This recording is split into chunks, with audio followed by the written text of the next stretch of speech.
Todd and I actually found him online, really. And, MySpace. It was an online ad. I was looking for a date.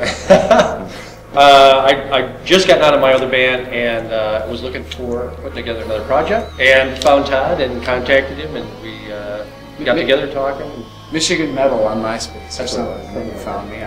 And kind of put a game plan together, see if we could write together and see how it all flowed. That's where it starts. We live probably 3 hours apart, and so we used the internet. I don't think we ever sat in the same room and did anything musically.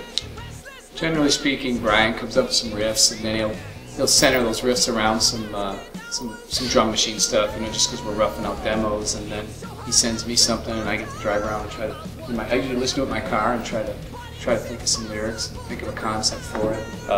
When Doc brought Pete in and recommended him, then we started feeding him the songs, and he put in his own 2 cents and vibes into it, which brought the songs completely to a different level, adding in all the layering textures that the songs really needed. I think we had 15, 16 songs starting, and recorded 13 at the studio, but really narrowed it down to 11 for the album, and maybe a bonus track.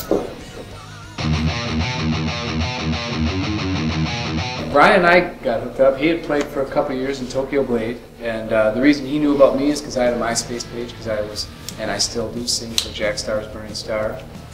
Yeah, well, we're from Burning Star.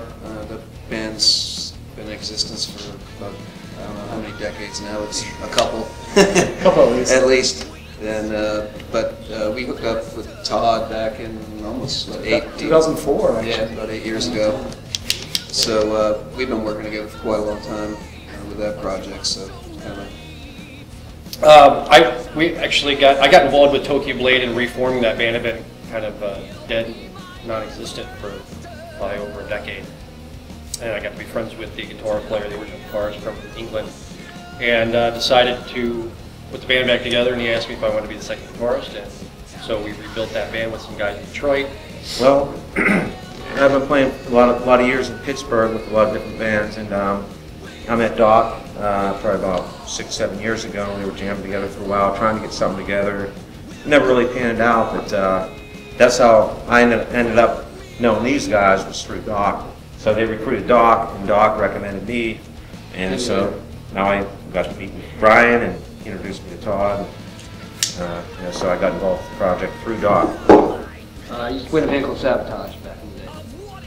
And Bryan and Doc knew each other. That's kind of the missing link. Is Doc and I have been friends for probably 15, 16, 17 years or something like that. Just friends, not even musically doing anything.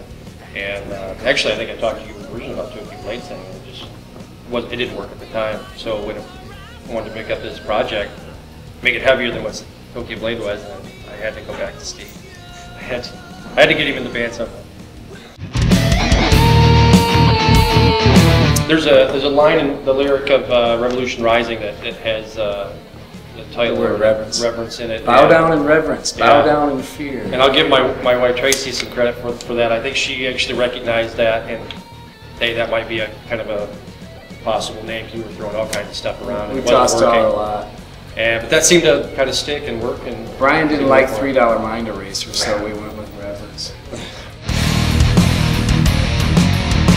We are in the process of lining all that up, but we already have some shows booked, so feels good to have several shows lined up in Holland, and Belgium, and Switzerland.